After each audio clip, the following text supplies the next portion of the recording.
We all are multitasking. We live in a world where we're multitasking more and more. We're living in a world where there's so many things going on that even though we've always multitasked in one form or another, now we can't help but be multitasking. It's sort of imposed upon us. And yet, we can think from time to time that we are good at multitasking. We can think from time to time that we're more effective at multitasking. We can think from time to time that sort of things are better off because we are multitasking.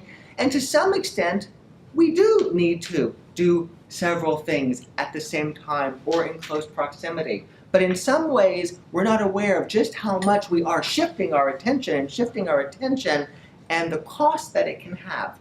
So we'll talk about sort of what multitasking is, the ways we here are multitasking so we can get a sense of how we're multitasking, and the cost of multitasking that we may not be aware of, and most importantly, perhaps for this conversation, how this thing called mindfulness practice is helpful to making us, and this is where it gets a little interesting, not necessarily better at multitasking, because as we'll learn, multitasking is inherently troublesome in certain respects, but rather more effective at deciding how we're going to move our attention, when we're going to stay put, the ability to stay put even though something is drawing our attention away, and also the ability to, when it's appropriate, say, I need to let go of this and turn to something else. Because sometimes the letting go of something can be as challenging as the inability to stay on task with something. And so while multitasking is a part of our nature,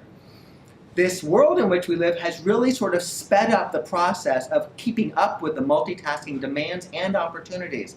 So those are the things that we'll sort of touch on today.